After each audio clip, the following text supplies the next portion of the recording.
Bonsoir, bienvenue dans votre émission Sport et Pédagogie. Sport et Pédagogie, c'est l'une des émissions censées de vous expliquer et parler des actualités, plutôt des systèmes de jeu, des différentes disciplines sportives en République démocratique du Congo, mais aussi dans le monde. Bienvenue dans votre émission. Vous êtes très branchés, très scotchés et suivez votre émission. Vous, les amoureux des Kinacti Télévision, vous, les amoureux de l'émission Sport et Pédagogie. Sur ce plateau, ces beaux cadres de plateaux, dans ces salons de coiffure, on fait des pédicures, de manucure. Je ne suis pas seul, je suis avec l'entraîneur principal du Daring Club Motema Pembe, Amadou Sampo, le Burkinabé, à qui déjà je dis bonsoir coach et bienvenue dans notre émission Sport et Pédagogie. Oui, bonsoir et bonsoir à tous les fans et spectateurs voilà, de cette télévision. Voilà, encore une fois, je peux dire que c'est une deuxième fois. Voilà, tout vous dire merci et que la paix règne voilà, sur l'Afrique. Allez, c'est avec le coach Amadou Sampo, l'entraîneur principal du Daring Club Motema Pembe, les Burkinabés, qu'on va parler de ces sujets à un seul et unique thématique retenue lors de cette émission. C'est comment animer un système de jeu. Alors, déjà, dès l'entame de jeu, la fois passée, on avait parlé du système, de la différence entre 4-4-D plat et 4-4-D losange. Et certains téléspectateurs ont demandé encore que les coachs les réexpliquent sur le plan pratique. Il va le faire. Je pense qu'on aura un petit moment aussi de vous l'expliquer. Mais laissez-nous le temps, et vous aussi, puisque vous avez posé tant de questions, que le coach vous parle de son parcours d'entraîneur avant de se retrouver au sein du Daring Club Motema Pembe. Coach, veuillez nous étaler votre parcours. Oui, bon, c'est tout d'abord merci déjà à tous ces fans déjà qui commencent à s'intéresser. Voilà, c'est comme j'ai dit, j'ai été footballeur, mais c'est bien vrai que je n'ai pas joué à l'international. Oui, j'ai joué à la nationale en tant que petit. Voilà, même je peux dire que c'est un don de Dieu par rapport à ce que j'ai fait aujourd'hui.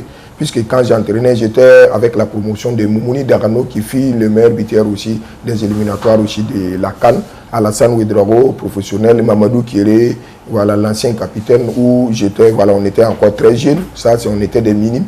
Et à partir de 13 ans que je me suis lancé aussi dans le coaching. C'est pas d'ici dans le coaching parce que je m'entraînais, voilà, et je faisais aussi et les entraînements aussi pour des jeunes joueurs, notamment Jonathan Pitropa, voilà, qui était aussi d'une génération où j'ai pris à l'âge de 7 ans.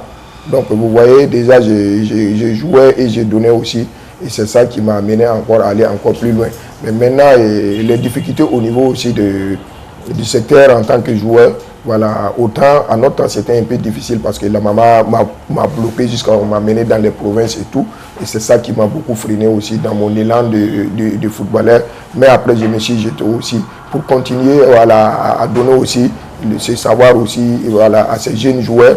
Et dans le quartier d'abord, avant d'être recueilli par le Cadet School International. Et le Cadet School International, c'est le centre de formation de Pitropa Jonathan et de Sanou. Voilà, et Wilfried, voilà, qui dans le temps aussi, c'est des jeunes footballeurs professionnels qui ont eu voilà, à le faire et qui m'ont amené. Et tout d'abord, j'ai commencé là-bas dans la pré-formation. Et après, je suis monté en formation. Et après la formation, je suis monté en élite. Voilà, donc c'est un parcours réellement que j'ai poursuivi pour arriver là. Et même au jour d'aujourd'hui, je suis un entraîneur formateur. Voilà, je peux le dire, je suis plus dans la formation et je suis dans l'élite. Et ça fait ma 8e année que je suis dans l'élite. Et la première année que j'ai pris Maïsik qui était dernier à la 11e journée où restait 19 journées dans le championnat. Tout le monde l'avait en tiré. Et Maïsik était à 8 points. Voilà, à 12 journées de la fin, j'étais à 8 points aussi du premier non relégable. Voilà, personne ne croyait et c'était ma première expérience de prendre aussi cette équipe. Mais j'ai pu maintenir l'équipe à la 11e place et à la 30e journée. Voilà, c'est ça qui m'a lancé. Et juste après ça, on m'a conduit avec un contrat voilà, pour continuer la saison. Voilà, et cette saison, j'ai terminé à la 8e place. C'était le meilleur classement aussi de cette équipe ici qui est un centre de formation. Voilà, qui sont à leur 10e année cette année. Et c'est moi-même, je suis le concepteur aussi de ce centre de formation. voilà, qu'on a pris aussi l'académie SIFCOM comme une référence pour le faire. Et la deuxième année, j'ai terminé 8e. Et voilà. Et la troisième année, voilà, c'est un autre président très fort, et il faut le dire, notamment un milliardaire qui a pris ce club, qui a racheté ce club dans les mains depuis 3 ans, voilà, qui m'a fait sa confiance. Donc j'ai travaillé pour être au podium, voilà, seul où personne ne croyait. Et la deuxième année qu'il m'a renouvelé, c'était la 4e année où j'ai été 6e. Voilà, et ça veut dire, j'ai fait 4 ans, pour ne pas dire moins, c'était le meilleur record des dernières décennies aussi de notre championnat, à plus de 100 matchs que j'ai eu à fêter avec Majestic, et avec beaucoup de résultats aussi, qu'on le dise.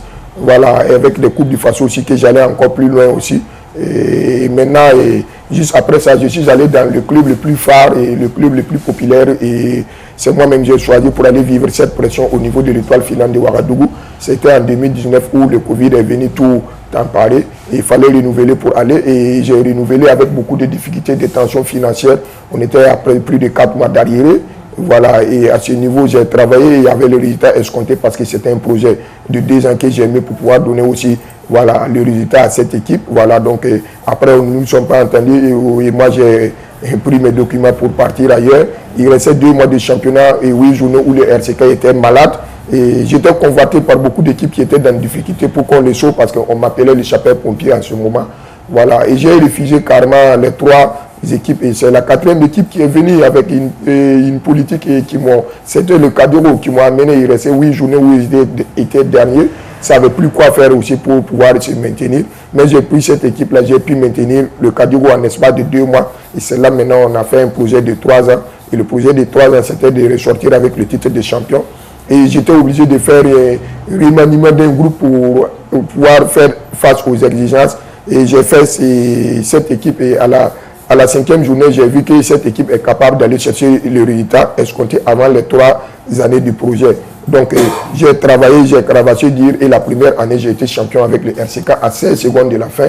Voilà, c'était mon premier titre aussi. Bon, je peux dire, il y a même titre parce que j'ai pris la Coupe de la Ligue avec l'EFO, l'équipe phare. Et l'année que je suivais aussi, j'ai changé RCK, j'ai pris encore la Coupe de la Ligue. C'est une première aussi qu'un entraîneur prend la Coupe de la Ligue 2 fois consécutive avec 2 clubs différents encore. Je l'ai fait en étant aussi champion. Donc, dans ce laps de temps, donc il fallait être champion parce qu'au niveau de l'international, j'avais un palmarès aussi très renommé plus qu'en national. Parce qu'en 2019, j'ai été champion d'Afrique olympique avec les étalons I20. Voilà, et j'ai été vice-champion avec les étalons encore I20 et au Bénin. Voilà, à l'IFOAB, et je suis quart de finaliste avec les étalons I20 encore, et c'est là maintenant qu'on m'a mené en étalon et A'. Voilà, et en mars dernier, j'ai conduit l'équipe nationale A et en journée FIFA face aux 2 grandes nations européennes. Bon, pour dire même un grand nation européen parce que c'est la Belgique qui était première nation mondiale, et on a aussi joué contre le Kosovo. Donc c'est tout ça là, mais dans mon jeune parcours, j'ai eu à former Edmond Tapsoba aujourd'hui qui est du côté de Bayer Leverkusen, qui est l'un des meilleurs défenseurs les plus réputés aussi du continent, sans parler de Peter Paul Jonathan que j'ai introduit avec tant d'autres joueurs, voilà, que j'ai eu à faire. Voilà, donc et c'est dans ce sens aussi que j'ai acquis mes connaissances, et au niveau aussi de la formation, et c'est parti là-bas, c'était au niveau de Kada School, et j'ai acquis ma première licence CCAF en 2010, et sinon que j'avais aussi des attestations, voilà, et des diplômes aussi ailleurs, parce que j'ai eu mon premier diplôme en tant qu'initiateur fédéral en 2005. Voilà, c'était en décembre 2005. En 2015, j'avais ma licence B et CAF, et en 2018, on a fait la licence A et module 1, 2, 3. Voilà, et ça a été validé au niveau de la nation maintenant. Et il restait l'instructeur pour venir nous attribuer le diplôme au jour d'aujourd'hui qui est au niveau de la CAF, avec le problème de la CAF, et ça n'a pas été fait. Donc c'est cette patience qu'on attend depuis là. Voilà, donc je peux dire que c'est légèrement de façon ramassée, c'est le parcours comme ça. Est-ce que vous êtes fier de ce que vous avez fait comme travail depuis que vous êtes entraîneur? Est-ce que coach Sampo peut dire qu'il est fier de ça? Est-ce qu'il est arrivé au moment où il dit bon, je fais un travail déjà? Je suis très fier quand je regarde déjà Epitopa Jonathan que j'ai pris à l'âge de 7 ans et qui fut meilleur joueur de la CAN en 2013. et qui vient de mes idées. Là, c'est bien Hermon Tapsoba qui est l'un des meilleurs défenseurs et au jour d'aujourd'hui qui est en train de faire des feux. Voici ce matin même, on vient d'annoncer qu'il est courtisé par le Barcelone, le Bayern et Liverpool et Arsenal. Et j'ai Dango Ouattara qui vient de signer à Bournemouth à 27,5 millions d'euros. Donc c'est tous mes produits que j'ai eu à partir de 10 ans, 11 ans. C'est comme je l'ai dit, et tant d'autres, il y a les bonus Trova. Quand je prends l'ossature de 7 étalons aujourd'hui, la majorité, 50% vient de chez moi. Et quand ils étaient encore tout jeunes, je continue à les faire. Et j'ai été décoré en 2020 en tant que chevalier de l'ordre du mérite national de chez moi. Donc je dois être fier à ce niveau. Donc je dois être fier à ce niveau. Et j'ai pris le championnat avec le Kadiogo avec un projet de 3 ans où la première année j'ai pu le faire. Je peux dire que je suis toujours sous contrat avec le Kadiogo. Mais le challenge de DCMP a fait que je suis venu pour voir aussi, regarder la mentalité, comment aussi on arrive aussi à gérer les matchs au niveau de l'international, qui est différent aussi de chez nous. C'est dans ce sens-là que ce challenge m'a amené. C'est bien vrai qu'il y a beaucoup de choses qui traversent aussi et dans l'organisation pratique. Je suis en train de mettre en tant que chef de projet technique pour qu'ils puissent pouvoir aussi se peaufiner. Je suis en train de me donner le meilleur de moi-même. Donc c'est une autre expérience que je vais apprendre beaucoup aussi en étant aussi à DCMP et apporter aussi ce que j'ai apporté aussi au niveau de chez nous. Moi je pense que cumuler les deux là, ça va encore me renforcer. Donc je peux dire que je suis très content et au jour d'aujourd'hui, et je continue aussi à croire parce que j'ai envie aussi de montrer qui je suis aussi au niveau de l'échiquier continental. Et je pense que tout est possible. Je prends la référence déjà comme Florent Ibenge aujourd'hui qui est parti aussi d'un point bas et au jour d'aujourd'hui il faut le compter parmi les meilleurs entraîneurs en Afrique. C'est des exemples et que nous en étant des jeunes nous devons encore mieux faire aussi pour dépasser aussi nos maîtres qui sont eux. Et pourquoi pas aussi ceux qui vont venir en bas vont venir aussi nous dépasser. Moi en tout cas j'ai envie de poser ma marque au niveau de l'échiquier continental. Coach, parlons un peu des différentes trophées que vous avez initiés. Vous êtes détenteur des diplômes CAF B et diplôme fédéral A au niveau de la Burkina Faso, parce que vous êtes burkinabé. Est-ce qu'on peut parler en termes de titres que vous avez cités ici? Est-ce qu'on peut dire que c'est la fin, la chute, le début de quelque chose qui commence ou comment? Bon, personnellement, je peux dire, là où je suis arrêté, c'est 2018 où nous savons, parce que quand on prend le Burkina, ce n'est que des licences A c'est pas des licences A en formation, parce que c'est la première génération de la licence, c'est notre génération qui est en 2010. Et sinon, les autres, c'est par équivalent qu'on a eu à donner. Donc, et là où je suis normalement, je devrais pouvoir enchaîner avec la licence A Pro, mais c'est compte tenu aussi des difficultés aussi du continent qui fait, parce que déjà j'ai cette licence qu'on peut dire, parce qu'on a validé le module 1, 2, 3, il faut valider le module 1, 2, 3 pour pouvoir avoir accès. Et c'est au moment où le processus a été arrêté.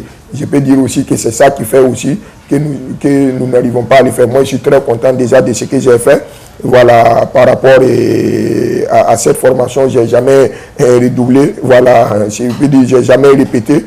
Et à tout moment, au niveau de cette formation, j'arrive à le faire. Mais maintenant, ce qui me manque, c'est au niveau de l'Hexagone, parce que je suis en train de travailler pour pouvoir faire une formation. Déjà, j'ai lancé avec Pitropa Jonathan qui doit chercher cette formation au niveau d'Europe pour que je puisse voir aussi, compléter aussi quelques insuffisances, parce qu'on ne peut jamais finir d'apprendre. Donc, je peux dire que je suis très content quand je regarde aussi les trophées que j'ai eu à avoir et avec le diplôme, le P, la jeunesse que j'ai là, c'est dépassé. J'ai vu aussi d'autres qui sont plus que moi et des vieilles personnes qui n'ont pas ce palmarès. Donc je peux que rendre gloire à Dieu et dire merci et demander encore à travailler encore plus pour pouvoir acquérir encore plus de palmarès et que je l'ai aujourd'hui et tout est possible et je sais que je l'aurai. Alors, quittons ce registre maintenant pour parler des aspects technico-tacticaux du système de jeu en football. On veut savoir comment animer un système de jeu. Là, c'est le plan théorique.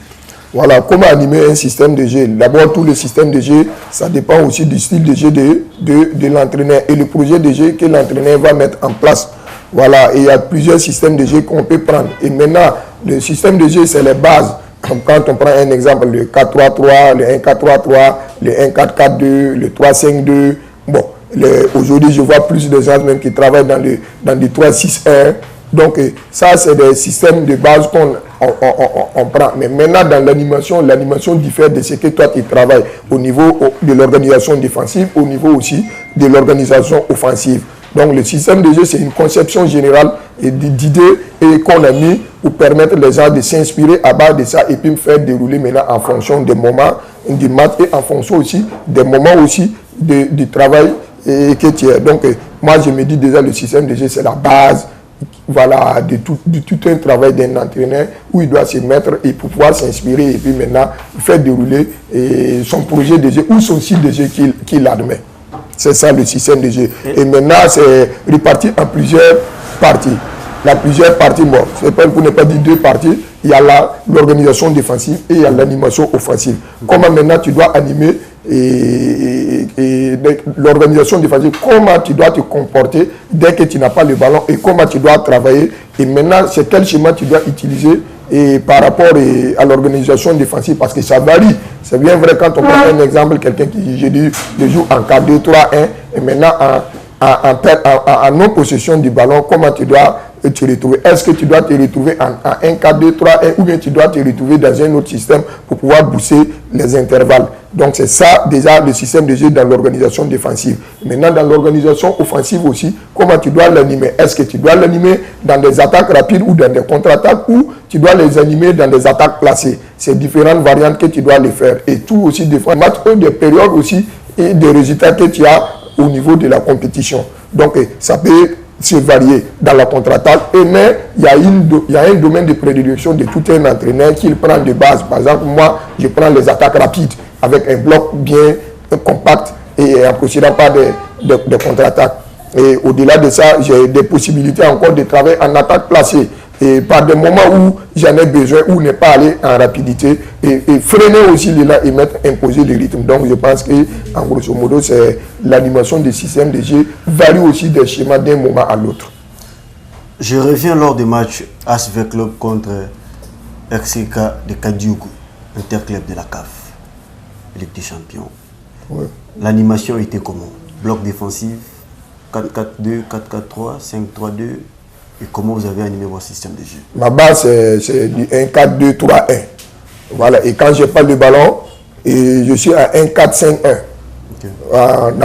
Avec un regroupement défensif, avec un bloc très compact, en refermant les intervalles et maintenant en mettant des zones de piège pour pouvoir récupérer les ballons à partir de là et attaquer rapidement en animation offensive. Les contre-attaques, et c'est ma base. Et maintenant, au début, avec V-Club, j'ai mis un bloc bas, voilà, parce que je savais que V-Club, c'est une équipe qui exploite bien les côtés et qui ont de la vitesse. Et sur le côté, à l'aller, je les avais vus, il fallait bloquer ce côté en mettant un bloc très compact où les distances étaient de 8 mètres entre les triangles. Donc, il y a beaucoup de triangles que j'ai mis en place par rapport au positionnement pour empêcher cette passe à l'intérieur, ces passes de silence à l'intérieur et les forcer à jouer sur le côté. Il les forçait à jouer sur le côté. Il y avait des zones préférentielles que j'avais mis en place et c'est là maintenant que j'ai récupéré les ballons. Et dès la récupération des ballons, il y avait des efforts à fournir avec des distances qu'on devrait mettre les actions le plus vite rapide. Et maintenant, exercer encore un autre avec un pressing. Et ça a plus donné même dès l'entrée des jeux où on a créé même des situations d'occasion. Même deux face à face, quand on le dit, on devrait mettre mener 2-0. Une équipe que j'ai constituée en espace de 2 mois pour venir jouer cette compétition n'était pas facile. Puisque après le titre de champion, on est venu puiser 7 titulaires de l'effectif. Il fallait reprendre rapidement en 2 mois sans compétition pour venir jouer avec eux. Et c'est des jeunes joueurs qui n'avaient pas pour finir aussi ce que j'ai mis en place par rapport au projet de jeu, ce qui fait qu'il y a eu ce raté. Donc j'étais très content de mettre ce bloc qui a empêché effectivement V-Club de jouer. Et quand vous regardez au jour d'aujourd'hui, le football congolais, aujourd'hui, il y a la technicité, et il y a le talent intrinsèque individuel, mais il n'y a pas le talent collectif. Et les exigences tactiques au niveau de l'ensemble, ils sont laxistes dedans. Et quand ils arrivent à imposer ça, et ça les tergiverse. Et c'est ça qui a fait que ça a tergiversé un peu V-Club. Et nous, on n'a pas profité aussi, et vu aussi la jeunesse aussi de notre équipe qui n'a pas su réellement remonter. Et ça aussi, ça fait partie parce que c'est une grande compétition où on est aussi dans un stade où tout est regroupé. Ça aurait dû être peut-être le lendemain du match qu'on allait recommencer, on allait pouvoir prendre encore avec le sur le terrain sans passer par le tir au but. Revenons sur l'animation parce que nous sommes en train de parler de l'animation. Coach, vous avez expliqué l'animation, vous avez parlé de l'animation, vous avez dit qu'est-ce qu'est l'animation. Alors, essayez un peu de nous parler comment et ça prend combien de temps pour construire une animation ou pour construire un système de jeu. Bon, ça prend du temps, hein, ça prend du temps. Mais maintenant, c'est comme je dis, des fois aussi, il faut t'adapter selon le contexte et le moment et que tu as. Et ce n'est pas simple. Avoir une équipe, par exemple, je prends un exemple sur le Real de Madrid aujourd'hui. Et quelqu'un qui vient rapidement, il n'a pas assez de temps pour pouvoir mettre aussi son style de jeu et son plan. Nous savons comment aussi Ancelotti travaille et qu'il y avait des joueurs très doués. Mais chez nous, c'est un peu différent parce que des fois aussi, les enfants arrivent en élite avec beaucoup d'insuffisance des bases fondamentaux. Donc c'est ça qui est le plus difficile chez nous. Pourtant, au haut niveau, on ne peut plus venir faire de l'enseignement. Déjà, ils ont déjà acquis des bases. C'est toi, entraîneur, maintenant, de dire, ah, moi j'ai besoin de ça. Ils ont le matériel encore adéquat pour pouvoir le faire. C'est un peu différent de chez nous. Mais chez nous, ça va prendre assez de temps pour pouvoir comprendre et répéter encore parce que ici, c'est un peu difficile. C'est un peu difficile. Mais quand il y a des jeunes, c'est encore plus facile de répéter. Ils vont prendre, assimiler le plus vite possible. Mais quand c'est des joueurs encore qui sont plus âgés, ça veut dire qu'ils ont déjà pris une dimension où c'est difficile de les remettre parce que là, ça demande, la tactique demande beaucoup d'exigences et beaucoup de charges et que d'autres n'arrivent pas à le faire. Je prends un exemple, quand tu n'as pas le ballon, pour refermer le nid, jouer en bloc compact, c'est pas simple. Et jouer encore en bloc bas. Je prends un exemple déjà sur Diego Simeone et de l'Atlético Madrid. Son style de jeu, c'est un bloc bas et pas des attaques rapides qu'il fait.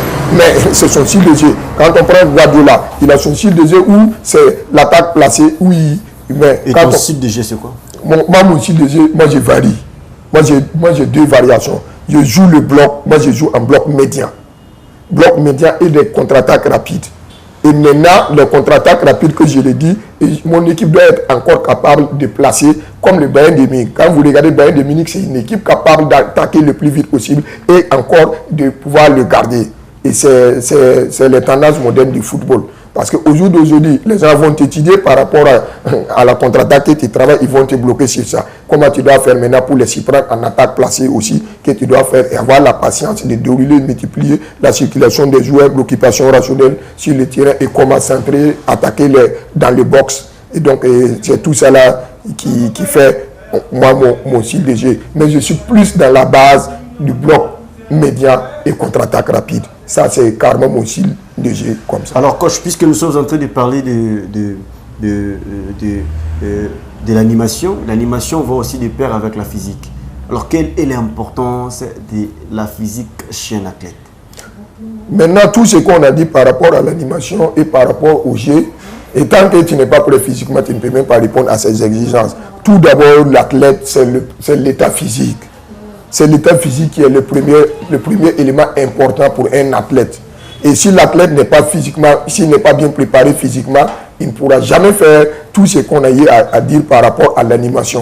Parce que c'est des courses intermittentes. Les courses intermittentes, ça dépend. Il y a l'exécution, il y a la rapidité, il y a tout ça regroupé. Et on parle de la vitesse. Qui parle de la vitesse parle de l'aspect physique. Et mais tant qu'il n'est pas bien préparé, tu ne peux pas faire face à ces exigences et tactiques que nous demandons. Donc, l'élément fondamental de la tactique, c'est l'état physique, c'est l'aspect physique. Et l'aspect physique, c'est l'élément fondamental du sport en général. Et au niveau du football, et tant que l'athlète n'est pas bien préparé physiquement, ça va être difficile pour toi de pouvoir animer le système de jeu.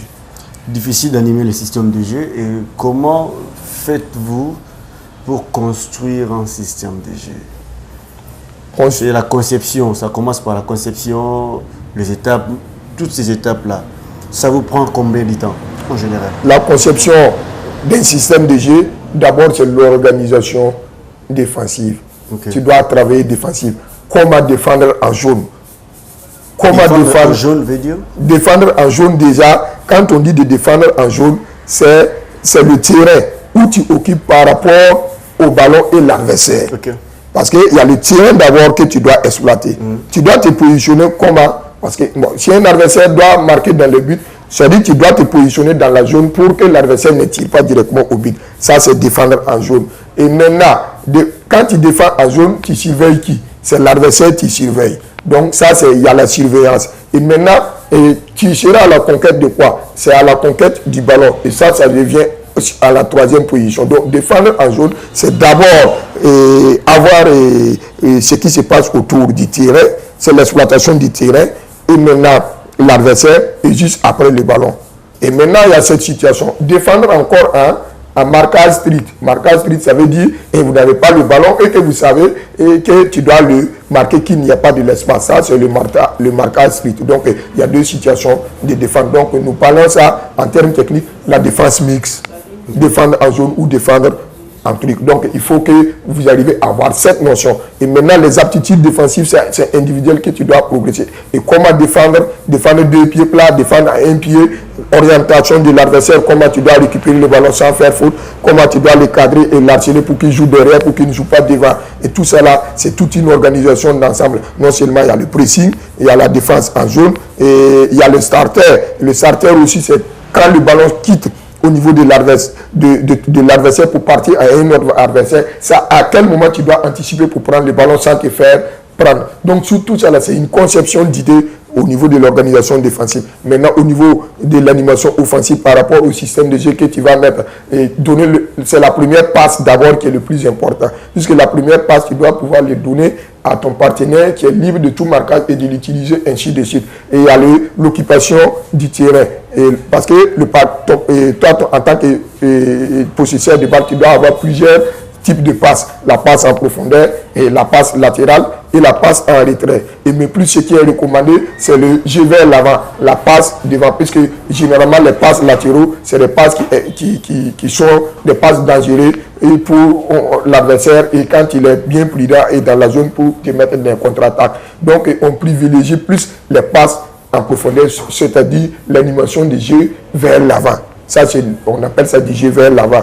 Donc c'est ce système encore, c'est une conception, voilà, de beaucoup de paramètres et beaucoup de variantes que tu dois utiliser aussi au niveau de l'animation. Donc pour pouvoir prendre ça, et ça prend beaucoup de temps. Bon, c'est comme je l'ai dit, ça dépend du niveau de ton effectif que tu as. Tu peux avoir un niveau d'effectif déjà qui ont pris la base de formation leur bas âge et qui connaissent. Et dès qu'ils connaissent, et même en 2 semaines, tu pouvais mettre une équipe en place par rapport à ça. En 3 semaines, tu peux le dire. Bon, en espace de 4 semaines, normalement, tu dois être à mesure d'imposer un système de jeu que les gens doivent pouvoir le faire. Mais c'est dans la suite de la compétition que tu pourrais le mesurer et voir est-ce qu'ils ont bien compris. Mais maintenant, quand tu es avec des gens qui n'ont pas eu les fondamentaux, les bases, ça va être un peu difficile. Ça peut arriver à 45 jours. Donc, ça dépend du niveau de l'effectif que tu as par rapport au système de jeu que tu vas mettre. Je prends un exemple qui prend aujourd'hui une équipe comme Bayern aujourd'hui. Est-ce que tu as besoin de prendre 2 semaines pour mettre ton plan de jeu? Normalement, si tu fais des projections vidéo et tu les expliques, tu commences à faire la pratique en espace d'1 semaine seulement, ils vont te le faire correctement. Maintenant, tu prends un exemple pour une équipe de chez nous, ici en RDC. Je prends par exemple des exemples comme Bazano, Céleste, Kouya et tout ça là. Maintenant, ça dépendra aussi de comment les joueurs ont été formés et le temps aussi, ça ne va pas être simple pour que tu puisses assimiler le plus vite possible. Parce qu'il faut répéter, il faut toujours répéter. Et surtout, j'ai remarqué ici que les exigences tactiques à ce niveau-là, et les joueurs congolais n'aiment pas ça. Et ils aiment qu'on les laisse parce que pour qu'ils montrent plus leur talent intrinsèque et leur technicité, ils ont ce talent. Mais si on ne les accompagne pas, ça va être un peu difficile. Une question qui m'est venue en esprit, comment reconnaître l'ADN du coach Amadou Sampo? Bon, l'ADN, déjà, moi je veux dire que je suis rentré au fond de ça. Voilà, moi je suis un entraîneur très exigeant au niveau de la tactique. Très exigeant au niveau de la tactique. Et comme j'ai dit, ma base, c'est le bloc. Et qui dit le bloc, c'est l'agressivité. Voilà, si le porteur de balle et maintenant définir les zones de pièges pour prendre et attaquer le plus vite possible. Et parce que moi, j'impose l'impact, beaucoup d'impact dans les jeux et j'aime posséder le ballon. J'aime garder le ballon pour jouer, j'aime plus me faire plaisir et j'ai beaucoup d'exigences au niveau du football que j'ai envie que mes joueurs jouent en ayant peur. Moi, mes joueurs doivent toujours jouer relax et j'arrive à les transmettre. Vous devrez être à mesure de jouer relax sans vous mettre la pression. Donc, c'est de façon globale que je le fais. Mais plus maintenant, regardez dans l'ADN, c'est de venir juger dans les jeux que j'aurais pu produire. Et si toutefois, j'arrive à imposer le projet de jeu que j'ai mis en place par rapport à mon équipe. Et c'est ça, vous allez bien voir maintenant qui est Sampo Amadou. Allez, coach, comme on venait de parler de votre ADN, là, on en passe. Alors, on veut savoir une chose, comme poser la question, comment développer un système de jeu, un style de jeu, un projet de jeu cohérent et adapté au football africain. Aujourd'hui, développer un projet de jeu, un système de jeu cohérent adapté au football africain, nous savons déjà que notre faiblesse est au niveau de l'attaque placée. Quand vous regardez en Afrique et placer les ballons, c'est le plus difficile chez nous. Mais maintenant, nous sommes très forts dans la contre-attaque parce que les Africains sont très puissants et ils ont le talent intrinsèque et le talent individuel. Et si on arrive réellement à mettre au niveau de la tactique collective et en mettant plus des blocs, voilà, nous allons empêcher ces équipes d'Hexagone-là qui nous font mal au niveau voilà, des espaces. Et si nous arrivons à consommer les espaces, et ça va plus nous prendre. Au niveau aussi des coups de pied arrêtés, il faut les parler, c'est très important au jour d'aujourd'hui dans notre football, que nous ne mettons pas l'accent sur ça. Il faut mettre l'accent aussi au niveau des coups de pied arrêtés. Et comment l'animer, comment faire l'organisation défensive au niveau des coups de pied arrêtés. Quand vous regardez l'Angleterre et l'Allemagne, c'est des équipes qui travaillent bien au niveau des coups de pied arrêtés. Ils arrivent à marquer à ce niveau. Et les Africains sont faibles à ce niveau. Il va falloir aussi que nous travaillions comment nous devons défendre dans ces situations de coups de pied arrêtés et comment nous devrons aussi attaquer offensivement au niveau des coups de pied arrêtés. C'est le plus important. Il faut que nous arrivions réellement à rehausser le niveau à ça. Et quand vous regardez le Ghana en Coupe du Monde passé, et le Ghana c'est sur le coup de pied arrêté qu'on nous a marqué. Voilà, et pourtant le Ghana était bien dans les jeux, ils arrivaient à le faire, donc ils nous ont piégés à ce niveau. Il va falloir que nous les mettons redoubler d'efforts à ce niveau pour pouvoir travailler. Et si nous n'arrivons pas à le faire, ils vont toujours nous dépasser. Et quand on regarde, on a le talent intrinsèque, voilà, meilleur. Et quand vous regardez les Européens, là où ils utilisent, c'est la tactique collective qui arrive à faire la différence. Et quand on dit, nous sentons rapidement que nous allons les gagner. Mais à la 90e minute, vous allez voir que vers la fin, nous on a perdu parce que les Africains perdent la confiance rapidement et ils perdent la concentration. Or pourtant le football dès le départ jusqu'à la 90e minute, vous devrez être concentré au maximum et c'est ça le problème aussi au niveau de l'Afrique. Donc il faut que nous travaillions à la concentration. Pour travailler à la concentration n'est pas simple. C'est pas simple en Afrique ici. Il faut que les gens arrivent à savoir et à mettre beaucoup de choses dans leur tête et beaucoup d'objectifs. Et quand tu n'es pas ambitieux, tu n'as pas d'objectif, pour pouvoir mettre cette concentration, c'est difficile. Donc vous voyez que c'est tout un amalgame et c'est tout un projet que nous devons développer. Et ce projet ne part pas seulement qu'au niveau de la tactique, mais au niveau mental. Parce que quand on regarde, si nous arrivons à élever au niveau mental, nous allons faire face à ces Européens. On sera encore plus fort que ces Européens. Parce que quand on va prendre le talent individuel comme ça, et physiquement on est bien fort, et individuellement nous arrivons à dribbler, à faire des différences. Mais même au jour d'aujourd'hui, quand vous regardez les Européens, les dribbles ne font pas partie, mais c'est les passes pour éliminer rapidement et aller marquer. Et c'est ça qui fait la différence. D'accord, quittons ce registre. Là, nous sommes en train de chuter à notre émission pour aller du côté pratique, nous permettre aussi de voir ce que le coach nous a prévu. Mais aujourd'hui, on va parler de ces systèmes de jeu, parce que ces systèmes de jeu, nous allons aussi essayer de faire un petit moment de pratique. C'est les 3 à 5, 2. Ok. Connaissez-vous ces systèmes de jeu? Très bien. Vous avez déjà travaillé sur ces systèmes de jeu? Oui, très bien. Ça vous a produit des effets positifs? Oui, ça m'a produit des effets positifs parce que le 3-5-2, c'est un système à vocation défensive et offensive aussi. Voilà, et dès que tu as le ballon, dès que tu n'as pas le ballon, parce que ça te permet de défendre à 5 et les milieux vont venir, ça veut dire que tu bouges tous les intervalles et dès que vous avez le ballon en situation offensive, il y a un surnombre aussi de plus par rapport à l'adversaire. Donc ça demande beaucoup d'efforts et surtout les pistons qui doivent jouer sur le côté. Donc ça montre qu'ils doivent être forts, voilà, parce qu'ils doivent avaler tous les espaces qui sont entre eux. Voilà, dès qu'ils ont le ballon, ils doivent exploiter offensivement. Et dès qu'ils n'ont pas le ballon, ils doivent resserrer. Et ça aussi, c'est une intelligence. Parce que quand on dit à une axe centrale de défendre à 3, c'est un peu difficile. Et si les gens ne sont pas bien formés et qu'ils ne savent pas exploiter les zones, ils risquent même de se confondre. Et c'est là aussi, quand il y a confusion, c'est là qu'il y a problème. Donc c'est un système de jeu très bien. Voilà, dès que tu arrives à bien l'animer, mais il faut avoir les éléments, comme vous avez parlé de l'état physique là, c'est en ce moment où nous devrons être très préparés bien physiquement pour pouvoir bien faire ce système. Il y a une différence entre les 3-5-2 et les 4-4-2. Une très grande différence. Est-ce qu'on peut savoir cette différence? Et déjà, le 3-5-2, il y a des pistons. Okay. Les pistons, c'est quoi? Les pistons, c'est ceux qui jouent sur le côté. Okay. Par exemple, les 3 arrières, là, c'est des centraux. Et dès que vous avez le ballon, il y a un qui devient un central direct et il y a 2 centraux qui ouvrent pour prendre les espaces, pour faire la relance à 3. Et maintenant, les pistons, là, ils deviennent comme des ailiers, des avant droits. Donc, des avant droits. Et maintenant, quand ils sont en situation offensive, vous voyez que tout l'espace sur la ligne, c'est eux qui occupent. Et mais dès la perte de balle, ils se transforment comme des arrières droits.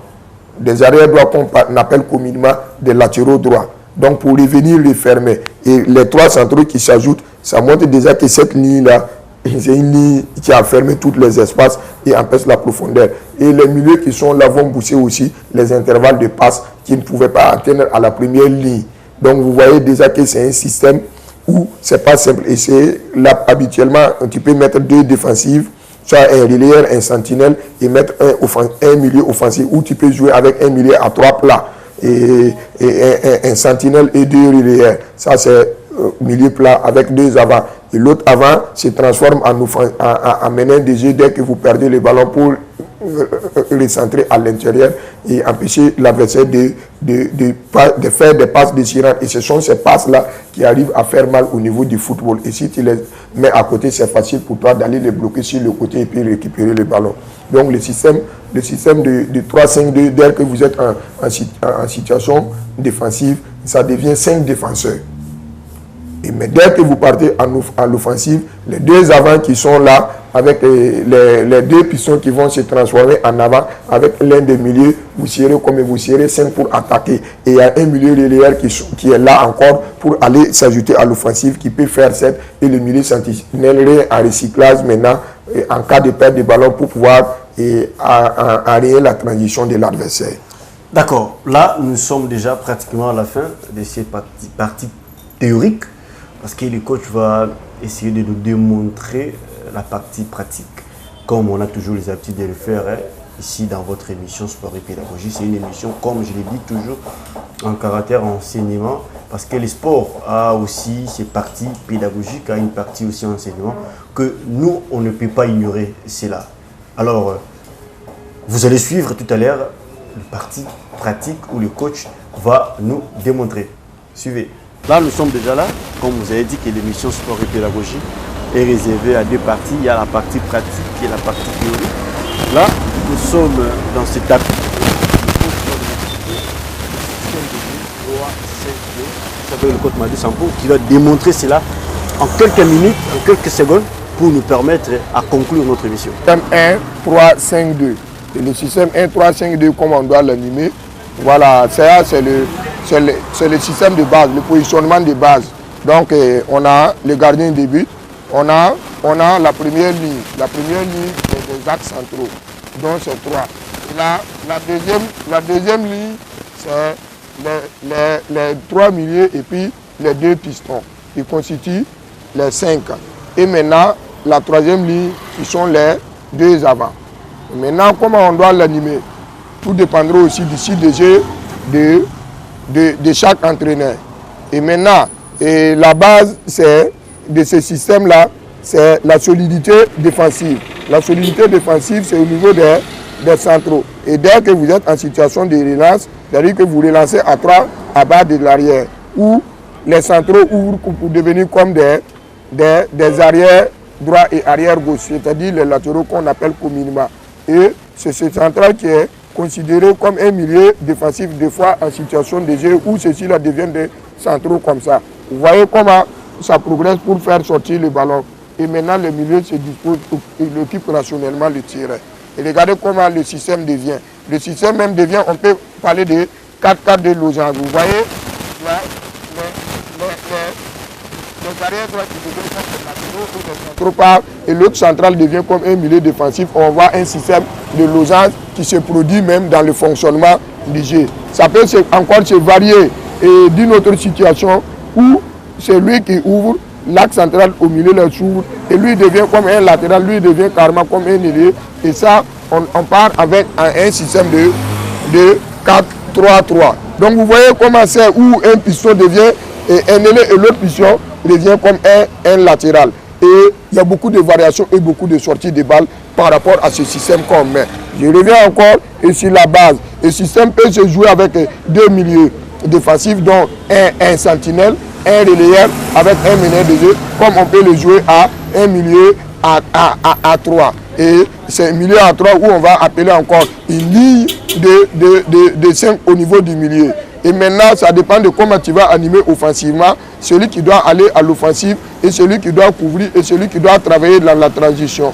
C'est-à-dire, lui il part comme meneur de jeu, lui il part en situation de 8 et lui il couvre en cas de transition et les autres partent à l'offensive. Et quand vous regardez à l'offensive, on a une ligne de 4 personnes ou un meneur de jeu qui est juste derrière. Et lui il va attaquer au premier, lui il va attaquer au deuxième, lui il va attaquer au niveau du point de pénalty et lui il va encore serrer pour le second ballon au niveau de l'autre attaquant et lui il va centrer. Au cas où c'est ça, c'est et vice versa. Ça peut arriver et qu'il y a beaucoup de permutations pour pouvoir tromper l'adversaire. Lui peut aller attaquer le deuxième et lui va venir en retrait. Et lui vient au cas en retrait pour renverser le ballon. C'est le relayeur. Et maintenant, lui, le côté ballon pour enrayer toujours la transition. En ce moment, lui devient comme un arrière gauche ici pour appuyer. Et ceux-ci-là viennent encore pour fermer. Regardez comment le système encore change par rapport à l'adversaire. Et lui-même, il peut rentrer carrément, booster rapidement. Et il devient encore comme un milieu défensif pour booster les intervalles par rapport au pressing. Quand vous regardez, les intervalles et les triangles sont de même distance. Et c'est comme ça on anime. Et quand vous regardez, c'est éparpillé. Et vous regardez comment le milieu était et comment le milieu est devenu comme un attaquant et lui il devient. Et ça peut se refermer le plus vite possible. Et la base, c'est le plus fondamental. Il refermer le plus vite possible. Et lui, en même temps, quand il vient, après, vous allez voir qu'il y aura la permutation pour repartir. Et lui, il va revenir. Et ça va revenir rapidement comme latéral. Et comme ça, en situation défensive. Et déjà, quand vous regardez en situation défensive, il y a une forme de losange qui est encore là. Ou encore, on booste encore les triangles. Et c'est ce seul attaquant qui fait. Amener l'adversaire à jouer et aller le prendre d'une zone et aller contre-attaquer. Amener encore l'adversaire à jouer. Et quand vous regardez, tout est fermé à l'intérieur. Comment un adversaire peut pouvoir trouver les intervalles et puis passer. Regardez comment l'animation devient encore. Et l'animation devient à 3, 6, 1. D'accord, merci beaucoup coach Amadou Sampo, entraîneur principal du Daring Club Motema Pembe. Nous vous félicitons de répondre à notre invitation. Et voilà. Merci beaucoup. Allez, au revoir et à bientôt. Merci. Allez, si vous avez aimé cette émission, disons plus merci à Washima Tondo qui était derrière la caméra et pourquoi pas un grand merci à Madame Rose Luemba et pourquoi pas aussi dire merci au salon Planète Signature, voilà, qui est sur l'avenue Komoru Kitambo, voilà, non loin des MIAP, et pourquoi pas dire un grand merci à Maria Taboma et merci aussi à Jolie Loussaya. Alors, ce sont eux que je remercie pour nous avoir accordé l'hospitalité et celui de réaliser cette émission Sport et Pédagogie. Et quant à moi, je vous retrouve le dimanche prochain à 18h30 et la rediffusion à 13h30. Au revoir.